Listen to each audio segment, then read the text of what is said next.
That particular morning, I was looking at the mirror, watching my own dead eyes, feeling so desperately empty inside, and just thinking, I can't live like this anymore. See, in this video, I would like to tell you about how I felt that I had lost myself, that I had no connection. And I also want to tell you about the exact moment that changed everything and how I worked myself through it. My name is Gitte Olesen. I am Danish, and my beautiful ragdoll cat is called Fætter, which means cousin in Danish. If you like my content, please like and subscribe. I was in my mid-30s, and you know this, sometimes you can have an angel whispering in your ear, you gotta do something about this. And you don't really pay attention. You don't really listen. After a while, same angel will tap you on the shoulder and say, you gotta do something about this. And you still don't really pay attention. And third time, it's a sledgehammer. Douche.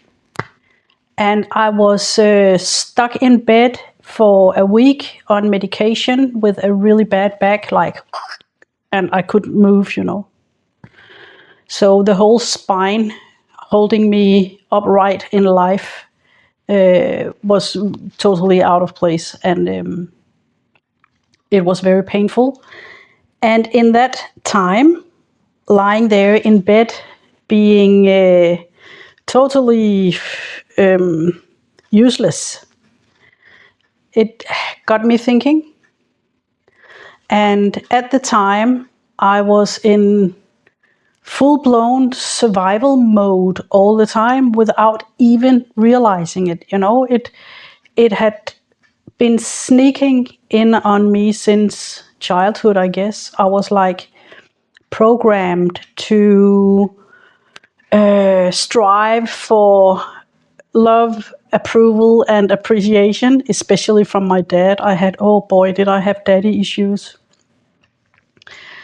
I actually always felt loved, and I still do. I have a really wonderful dad, but still the lack of spoken approval and appreciation.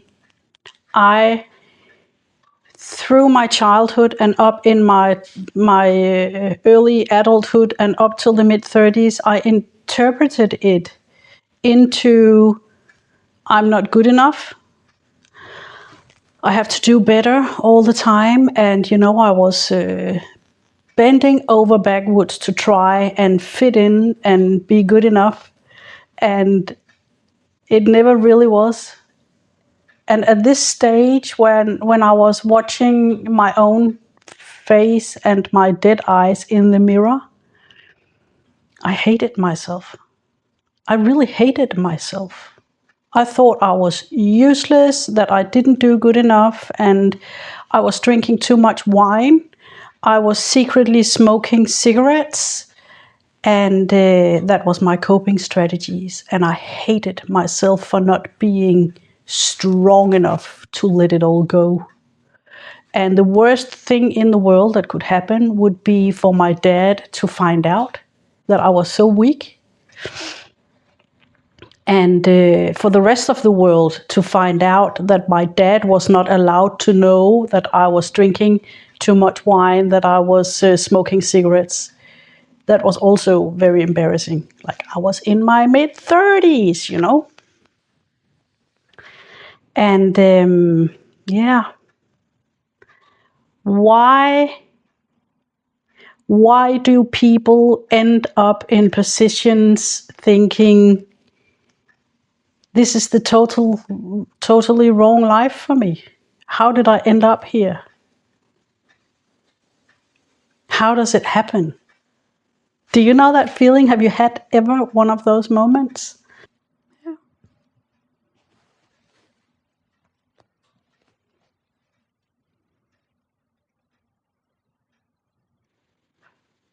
Nothing happened overnight, but one thing surely happened at that exact moment when I was looking at myself in the mirror, and that was the kickoff, the starting point of the massive change in my life. It ended up being like 360-degree change. It always starts with awareness. It always starts with recognizing, just recognizing that something is actually wrong and then admitting it to myself. Next thing is the courage to do something about it, to take this one first step, and that is the hardest. Because, there's a reason why we, as human beings, there's a reason why we sell out, why we bend over backwards to try and fit in, why we let go of and compromise of our own needs to satisfy others. We are not actually doing it for them, we're doing it for ourselves. I was doing it for me, but I didn't know. Up until that time, it was a big blind spot. I knew that I hated myself, and I thought that I could fix it all by being better, by being stronger, by quitting alcohol, by quitting cigarettes, by doing better in life. I was sure that was the solution for a long time. So the blind spot was really my own vulnerability. But this particular morning, I thought, I can't live like this anymore. My husband was still in bed. It was early in the morning. And I'd had a few days with my bad back, lying in bed, thinking my life through. And this particular morning, I just felt that I couldn't go on anymore like this. So I went back into bed and I said to him, we need to talk. And I said to him, I can't live like this anymore. At this time, we had moved into my dad's house. My dad was a builder, carpenter, and he had built this really beautiful house with his wife. And we had lost her a few years before to cancer. And it was like really nice house, their dream house, And my dad didn't want to live there anymore. We got a really sweet deal. We could live there for cheap rent for a while, and then we were meant to buy the house also very cheap. And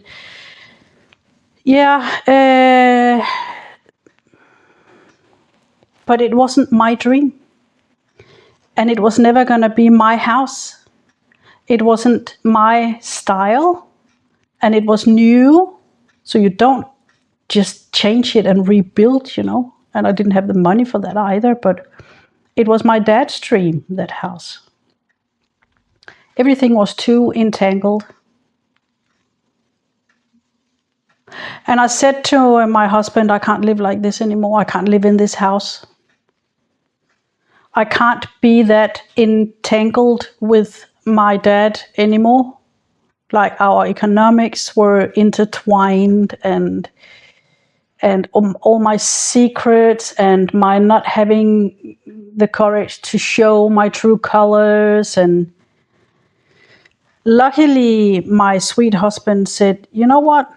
We'll just move. I got you. I got your back. We'll just move. I absolutely needed help dealing with this. And I knew I had to start going to therapy. I knew I had to tell my dad that we didn't want to live in his house or buy it anymore. We had to move. I also knew that I had to tell my dad that I was smoking cigarettes. And all three of them were really, really scary for me to do. But also, I knew that I had to get it over and done with. I couldn't wait for long because the waiting position was wow, so horrible. I couldn't be inside my body. I couldn't stand being in my body. And first thing was, I think maybe the same day, maybe the next day, I invited my dad over, and I told him, we are so grateful that you gave us this opportunity, but I feel really bad. I feel really bad. I'm not in a good place. And we need to start separating some of the things that are so entangled. You know, I didn't do anything at that time without asking my dad first what he thought about this, that, and the other. I didn't even know what my own opinions were about things anymore. I totally lost feeling with who I truly was. So this was a full-blown identity crisis. My dad took it well. He said, well, if you don't want to live here, I'll just sell the house. It's no problem. I've sold houses before, and that's going to be easy peasy. So no problem. And I told him that I wanted to go into therapy, which was really hard for me to say because therapy is not something we do in our family. That is for weak people, you know, that hasn't got the head screwed on right, or you are sick. Something is really wrong with you mentally or whatever. That was my belief at the time anyway. It was my belief that that's how they would look at me. But it was not what I actually felt. I was kind of drawn to that kind of thing, to spirituality, to therapy, to personal growth and stuff like that. It seemed attractive and right to me to do things like that. But admitting my own vulnerability was really hard because I was trained to be Navy SEAL survivor, you know, that like I could do anything. Just pull yourself together and go for it, you know. So vulnerability was not something that was easy for me. Anyway, so far so good. But I didn't tell about the smoking. That was the hardest part. And I didn't have the guts to do it. But I did go into therapy. And the first thing I had to learn in therapy was actually to connect my mind and my body. Like I was all mental, I was all head. I was all about thoughts and analytics, and just in a very mental state of mind. And in therapy, my therapist was asking me like, so how do you feel that in your body? What do you feel? So when you felt scared and you had to talk to your dad, how did that feel in your body? How did you feel it? And I was like, yeah, but I felt scared, or I was frightened, or I was irritated, I was annoyed. So I just kept repeating those things, and I thought, why does she keep asking me that? I've already told her. So I didn't even know what she meant when she asked me to feel things in my body.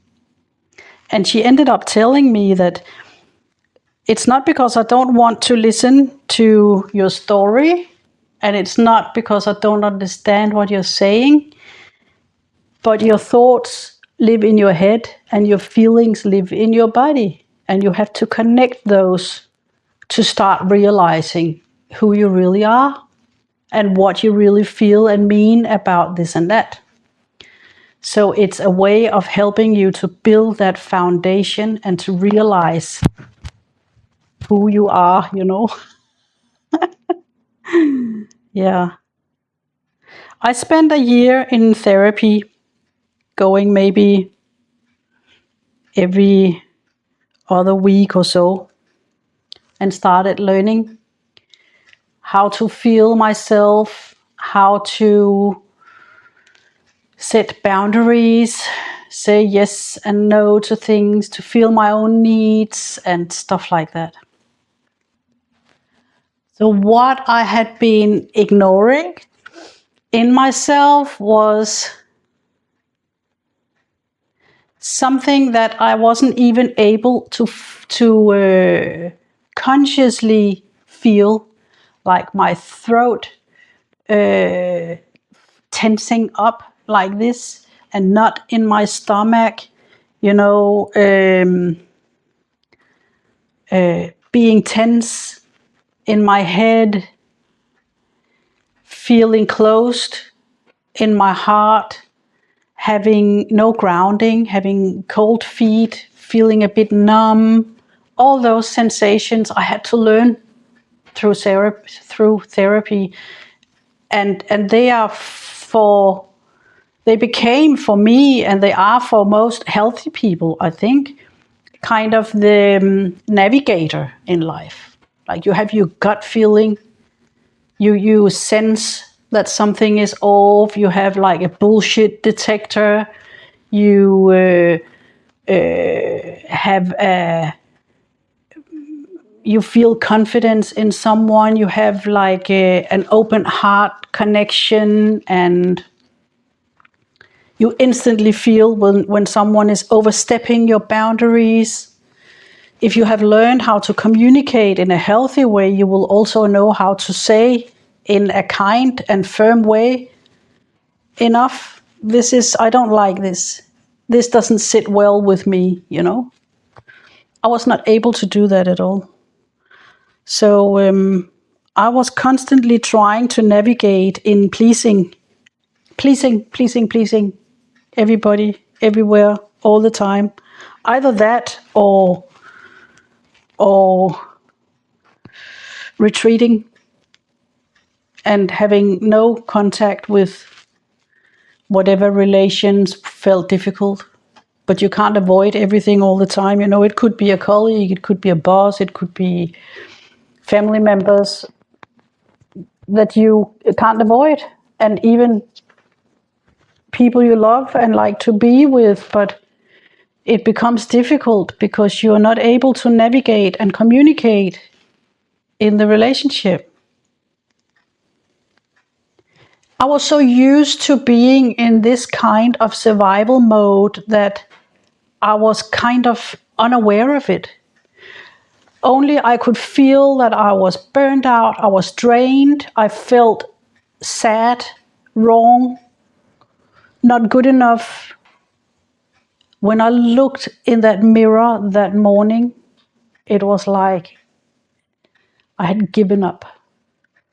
I'd given up completely. It felt so hopeless.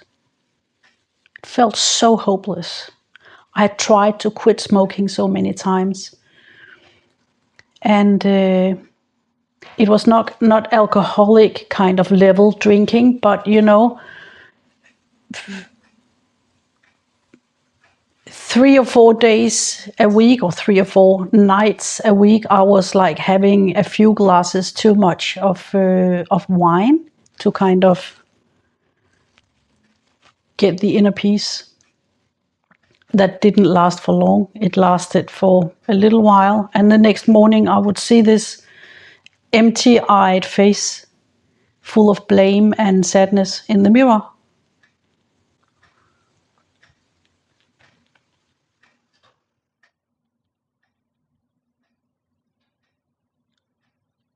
And the solution was not just stopping that. The solution was trying to work out who I really was and owning my own true colors, owning my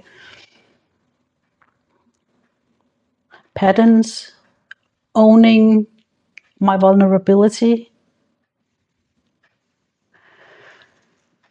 realizing that I was a good person, realizing that I was a human being trying to do my best, and having a really hard critical voice inside, nagging at me all the time.